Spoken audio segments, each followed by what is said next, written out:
super happy and super excited to be here with all of you tonight. I'm here to talk about the dawn of the new leader, the orchestrator, and super happy to start that conversation, that provocation. So, I probably like you, I also thought that I needed to be an inspiring leader.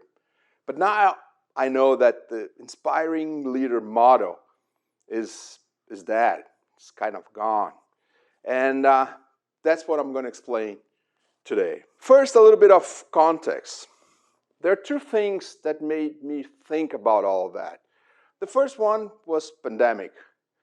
We were invited for a stop moment. We were invited for start from scratch, everything that we were doing. And that created a big sense that we needed to review the meaning of work. And it caused, and it's still continuing, a very strong relationships reality check. Then, we are, getting out of that comes AI with a huge invite for us to redesign work and a reality check of our ways of working. If you combine those two things, and we are not, fully understanding already what is happening on the post-pandemic area, we're adjusting. We enter a year, 2023, that's kind of complex year, so there's lots of movements. We don't know where, work will go. And more recently with AI, we've been invited to rethink everything. So with that, I think it's a moment for review on a lot of things. And it can look two ways. It can look like a perfect storm where we're going to perish because there are way too many things at the same time, way too many complicated, too massive things. The post-pandemic moment is not finished. We're still digesting all of that. And then it comes AI with a huge excitement, but with a lot of fear of what will happen to us and what will happen to work. So that's a way of seeing it as a perfect storm. Or you can see as perfect conditions to change. A huge invitation to change, for change. And I've been thinking about that, and I decided to join this second path. Not that I don't have fear. It wouldn't be normal if I didn't fear the moment, if I was not concerned of what is going on. I am, but what is really important is what I'm doing with that. And I'm choosing the second path. The perfect conditions for change, not the perfect storm. So, I believe that it's time for a complete reboot in leadership. If you combine pandemic plus AI and a super, super complex world, it's the end of the inspiring leader, one single person that can, make people follow him or her. And I think it's time for the birth of a new type of leader, the orchestrator. And I'm going to talk a little bit about that. And I think the orchestrator is a prepared leader, type of leader. And there are different types of orchestrators naturally, but the whole, way of being as an orchestrator or a choreographer, as you're going to see in a moment, is the best leader for a post-pandemic AI and complex world. What is the orchestrator? I have organized, I'm going to show you this and talk a little bit about the book that I'm about to launch, but I've organized a little bit the way I see this in 7 drivers. But I have before I go there, and I think it will clarify what I mean by an orchestrator, I wanted to talk about three main aspects that differentiate the traditional inspiring leader.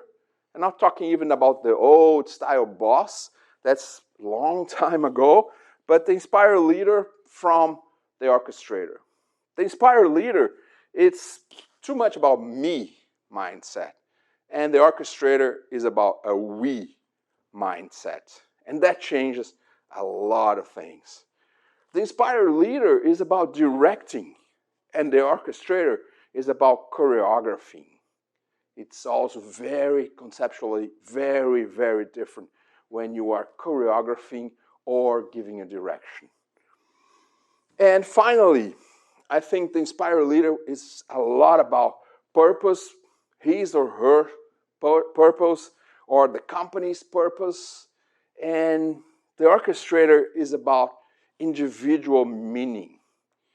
And that's why I think it's interesting the moment on post-pandemic and AI where those big reality checks are in play, happening nowadays, that the orchestrator can, put all those things together to happen. So, what are the drivers? These are the 7 drivers that are here on the book that help us understand what an orchestrator is. I'm going to talk a little bit about each one, some of the main points of each one, but basically the 7 drivers are receptive listener, listen instead of talking, considerate, care about others, detached, disconnected or detached from ideas and convictions, someone that unleashes meaning, people's meaning, not his or her own meanings, or the company's meaning, but people's meaning, unlocks potential, people's potential, the same way. A leader that is a resource that work for the people instead having people that work for him or for her. And finally, the final driver is someone that sparks autonomy, empowering people. So this, I think, summarizes what an orchestrator is, and I'll go through each of them quickly so you have an idea. There's much more on the book. There's details on how you're going to do that, how you want to become a better orchestrator. There's a playbook with 100 links for you guys to learn about becoming an orchestrator, divided by driver. So, what is the first driver? Receptive listener. So we're training to talk, and talking sounds smart. We love our voice, and we love to hear how intelligent we are. No? Yeah, we definitely do. And listening implies in letting go, and listening implies in less control and more space. It's not easy. It's not something that happens automatically, but it's something very important that characterizes an orchestrator that is a receptive listener. On the book, I have organized phrases that summarizes each of the drivers. So the first one, orchestrators are not the most talkative people in the room. They will be listening, learning, and thinking. Maybe you remember someone that goes to meetings and listens, talk less, and maybe it's the only person that is being able to capture what is being talked because he or she is not talking so much. He's receptively listening to what's going on. And to be very practical, I've prepared one challenge for you guys, for each of the drivers. A simple, there are much more in the book, but one here. Go to the next meeting and just don't talk. It's not our normal way of thinking or acting, But try it. You're going to see the difference. You're going to see when you pay attention to what people are saying and you're kind of not into talking or objecting or responding, you will absorb much more of what's going on in that conversation. Okay. Second driver, considerate. We don't care about the people. We care too much about ourselves. And we fear, it's incredible, but it's reality. We fear being more personal and being more ourselves. But real connections only happen when we are ourselves. And that's a clash, and that's something that orchestrators do better because they connect with people. And if we go back to the context, AI world, complex world, post-pandemic, what we need, what leaders need to connect with people, real connections.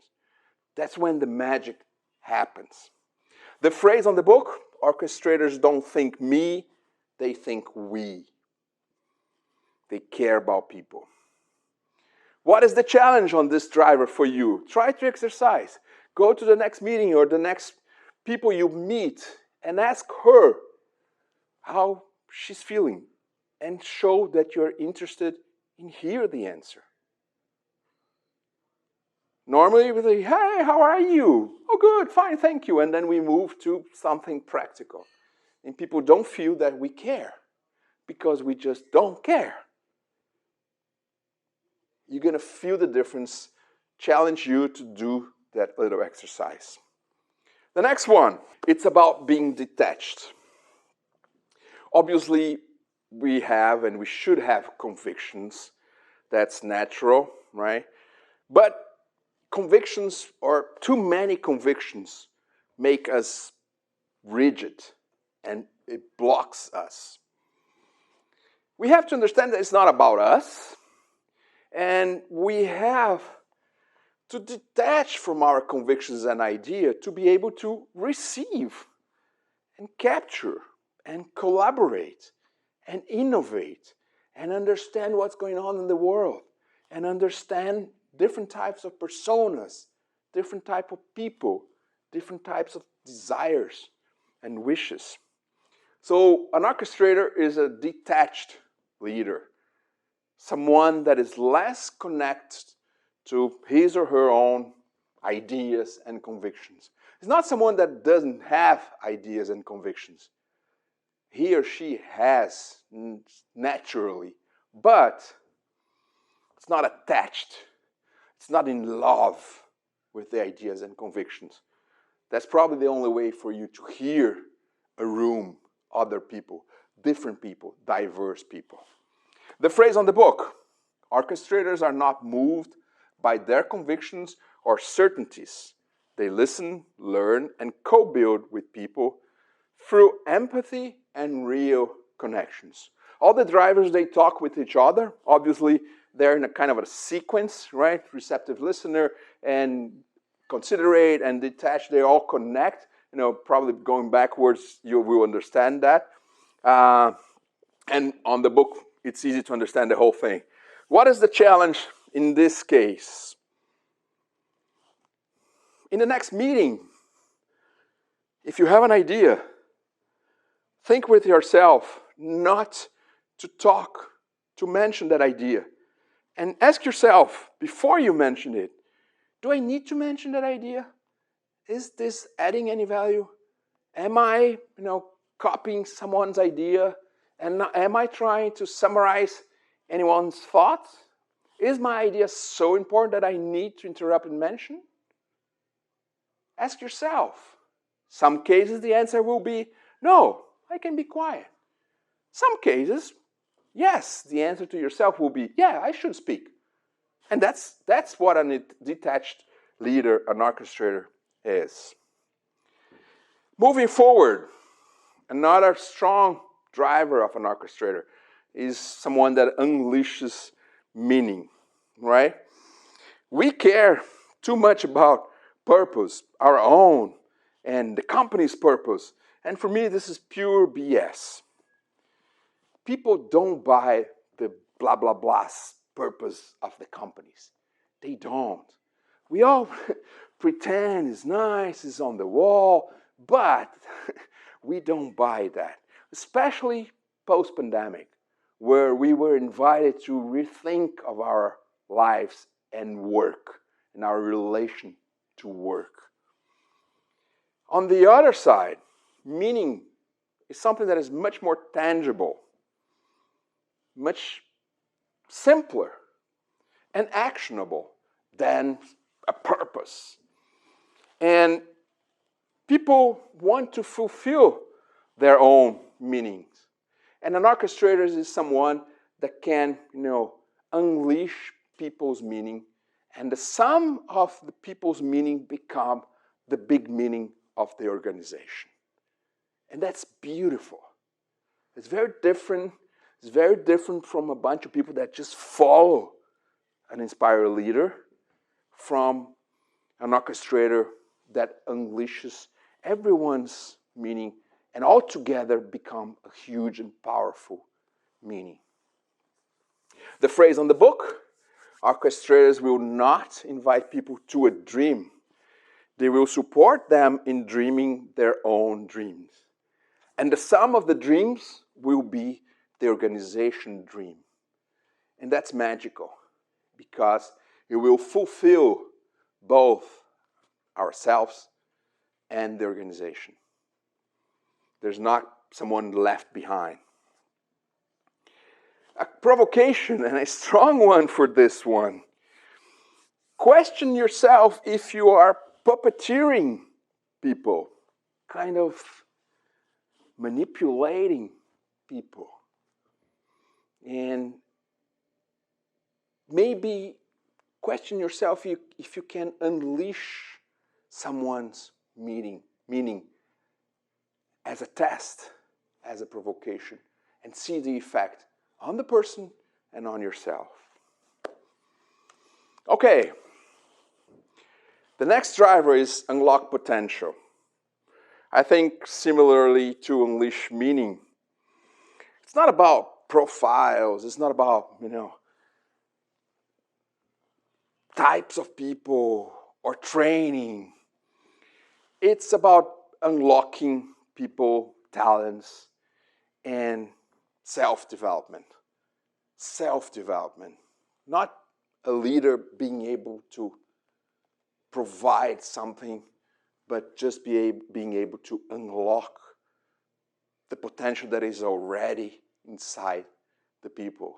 It's not selecting the right people. It's me being able to unlock their potential to the right, on the right environment. And a company will be the sum of everyone's potential, combined with the previous one that is about meaning. And that's so powerful. What is the phrase on the book? Orchestrators don't train people, they unlock people.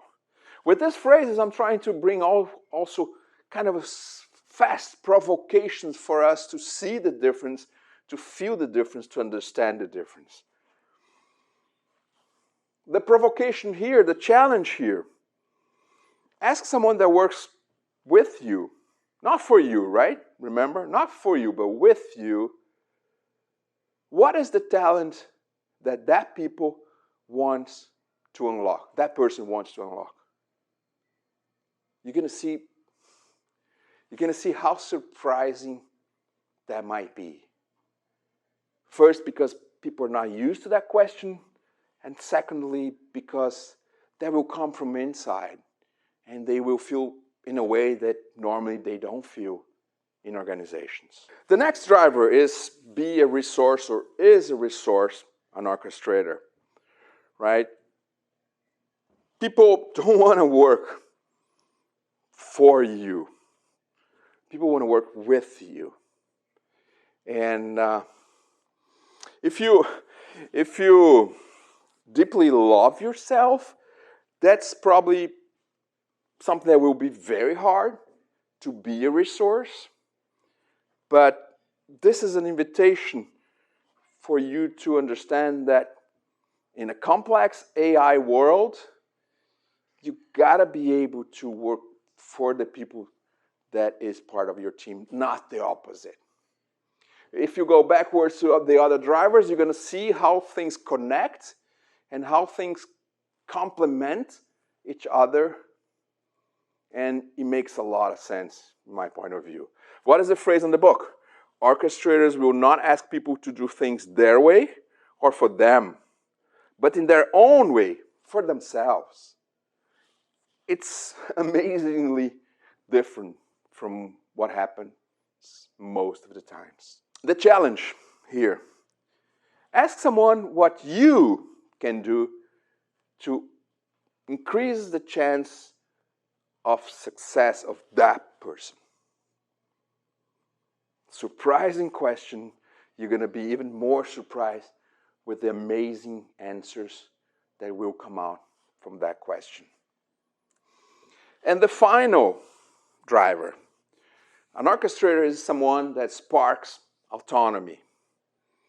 It's not about giving direction or inspiring people.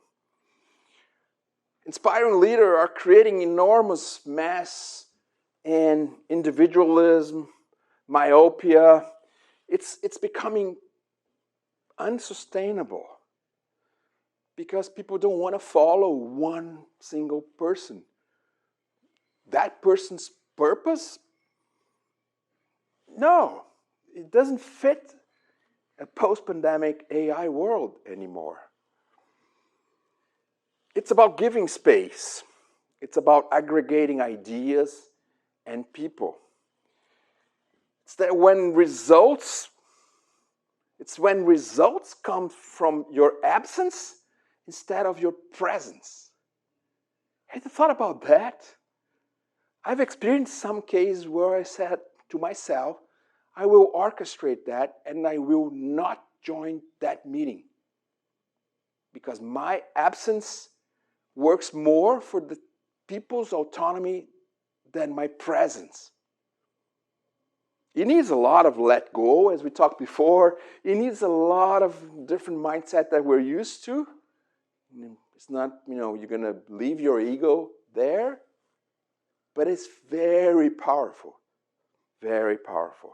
The phrase in the book, orchestrators will not be the most noticeable people. Most of the time, they will be quite invisible.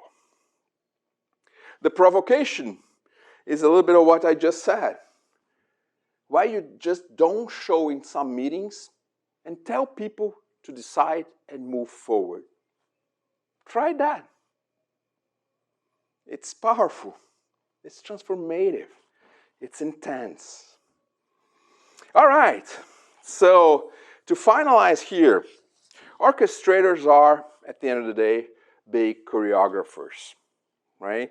So a phrase in the book, orchestrators will not drive people, they will open the road. I think that summarizes the whole thing. Orchestrators are the ones, as the name says, that can choreograph people, unleash their potential, their meaning, unlock their potential, be considerate, listen to people, and that's when the magic will flow. Oh, there's a little point, and I talk a lot about that in the book. I just need to do one little moment here, that if you think that orchestration has anything to do with conspiration, they're absolutely opposite because of the intention behind it. And if you think that that book will make you a better conspirator, if you are one, don't read the book because it's going to destroy your ability to be a conspirator.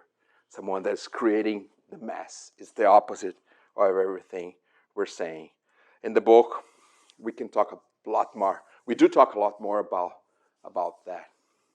So I finalized this moment here, and I finalized the book also with an invitation. If you, in the moment of the end of the inspiring leader and the birth of the orchestrators, if you think this makes sense, but you don't get it exactly, Why you should do that? My invitation is do it for yourself. Why? Because your life will improve dramatically. I lived it. I know what I'm talking. It's powerful. And it starts with yourself. And then it spreads to the people that work with you and your organization, your colleagues, your community, and so forth. It's super powerful.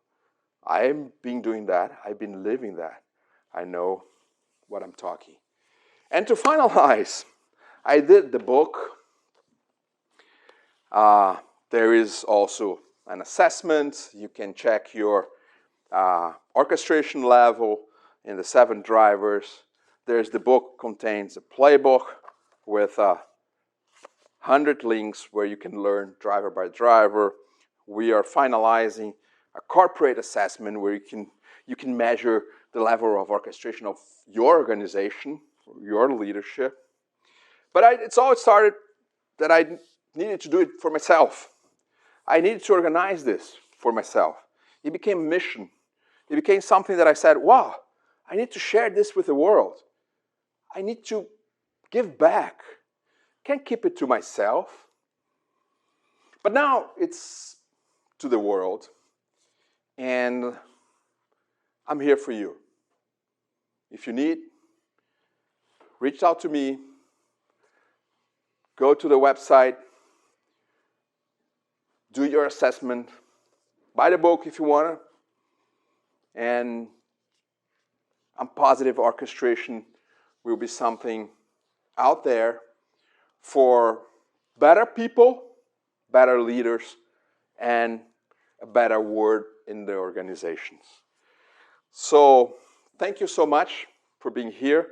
It was an honor for this very first moment that I am able to talk about this, and hope to see you soon, and hope this was helpful for everyone that was here.